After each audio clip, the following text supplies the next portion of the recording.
नमस्कार, मैं हूं कुणाल शेखर और आप देख रहे हैं लाइव न्यूज़। भागलपुर में अभिषेक मर्डर मिस्ट्री का खुलासा करते हुए पुलिस ने 4 आरोपियों को धर दबोचा है। भागलपुर के सिटी एसपी शुभांक मिश्रा ने प्रेस कॉन्फ्रेंस कर बताया है कि किस तरह से कलयुगी मामा ही अपने भांजे का कातिल निकला है। उसने 2 लाख रुपये की सुपारी देकर अपराधियों से हत्या करवाई थी। दरअसल यह लव ट्रायंगल के कारण, यानी एक लड़की है, एक युवती है जिसका उसके मामा यानी संतोष से पहले से ही अवैध संबंध था। उसके बाद अभिषेक से भी उसके संबंध बन गए और जैसे ही अभिषेक को सारी बात की जानकारी हुई तो वह अपने मामा को कहने लगा कि वह सारी बात मामी को बता देगा अवैध संबंध के विषय में। उसके बाद उसके मामा ने साजिश रची, साजिश ऐसी कि अपने भांजे को ही रास्ते से हटकाने के लिए उसने सुपारी दे दी और सुपारी देने के बाद 24 दिसंबर को अभिषेक को बेरहमी से उसकी हत्या की गई और हत्या कर उसके शव को तालाब में फेंक दिया गया। और देखिए, यही वह मामा है संतोष जो लगातार पुलिस के संपर्क में था, पुलिस को सूचना दे रहा था। वही व्यक्ति था जो एफआईआर कराने गया था और उसने अपने भांजे की गुमशुदगी की रिपोर्ट लिखाई थी। पुलिस ने वैज्ञानिक और तकनीकी अनुसंधान के आधार पर मामले का उद्भेदन करते हुए घटना के मास्टरमाइंड यानी अभिषेक के मामा संतोष और 3 आरोपियों को हत्या में प्रयुक्त हथियार के साथ धर दबोचा है। हम आपको बता दें कि अभिषेक को पहले पाँव में गोली मारी गई थी, फिर उसे ऑटो में बिठाकर गला दबाकर हत्या की गई और उसके सर को धड़ से अलग कर दिया गया। उसके पूरे शरीर को छत बिछत कर तालाब में फेंक दिया। देखिए, इस पूरे मामले पर क्या कर रहे हैं भागलपुर के सिटी एसपी शुभांक मिश्रा, हम आपको सुनाते हैं। 24 तारीख को मौखिक सूचना दी गई कि एक व्यक्ति है जिसका नाम है अभिषेक कुमार, वो कहीं गायब हो गया है। उसके मामा के द्वारा फिर 26 तारीख को आवेदन देकर एक प्राथमिकी दर्ज कराई गई 407-25।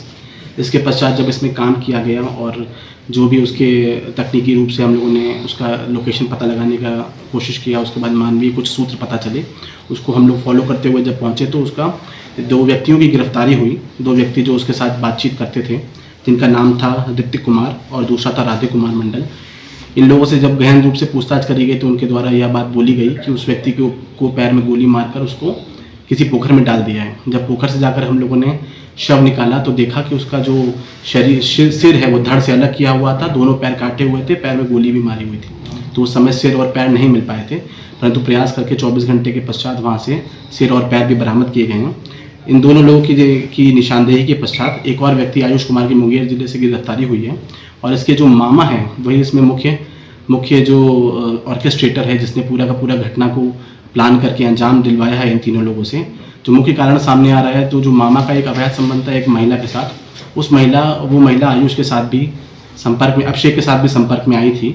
तो उसी के द्वारा जो अभिषेक है वो मामा को ब्लैकमेल कर रहा था कि ये बात हमारी मामी को बता देंगे। इसके अलावा दोनों एक बिज़नेस भी चलाते हैं, जिसमें हमारे सामने आ रहा है कि वो साइबर ठगी का एक बिज़नेस है, जिसमें आपस में पैसे का भी लेन देन का विवाद था। तो इसी दोनों विवादों के चलते जो इसका मामा था उसको, इस व्यक्ति के जो अभिषेक है उसको जिंदा रहना नागवार गुजरता था। इसी के चलते उसने प्रॉपर प्लानिंग करवा के 2 लाख रुपए का वादा देके जो ये 3 लोग हैं जिनका पहले का भी आपराधिक इतिहास रहा है, थोड़ा नशेबाजी भी करते हैं, उन लोगों से इस तरीके की विभत्स घटना को अंजाम दिलवाया है। जो हम लोग की जो छापेमारी हुई उसमें एक देसी कट्टा बरामद हुआ है। जो मृतक का कड़ा था और उसका जो हेडफोन था वो जो मारने वाले व्यक्ति हैं उनके घर से छापामारी में बरामद किया गया है।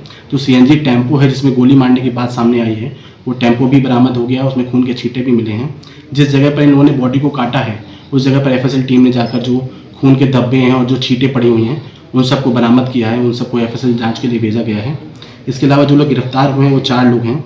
ऋतिक कुमार ये मिर्ज़ापुर थाना नाथनगर के रहने वाले हैं। राधे कुमार मंडल पिता त्रिवेणी मंडल, ये भी मिर्ज़ापुर नाथनगर के रहने वाले हैं। तीसरा है आयुष प्रताप, जिनकी मुंगेर से गिरफ्तारी हुई है, ये भी नाथनगर के ही रहने वाले हैं। और चौथा है संतोष कुमार, जो कि इसका मामा है, ये वही बरारीपुर थाना नाथनगर का रहने वाला है। तो इस विभत्स घटना को अंजाम देने में ये 4 लोगों को जेल भेजा जा रहा है और आगे भी इसमें जो हम लोग एफएसएल से चीज़ें प्राप्त करके इसमें जल्दी से जल्दी स्पीडी ट्रायल करा के इसमें सजा दिलाने का प्रयास कर पाएंगे।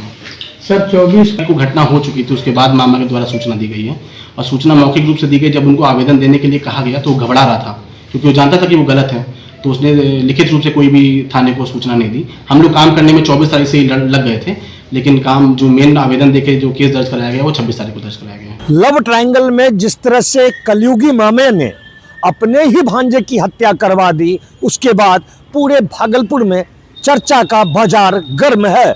अपने सहयोगी संजय के साथ कुणाल शेखर, लाइव सिटीज भागलपुर।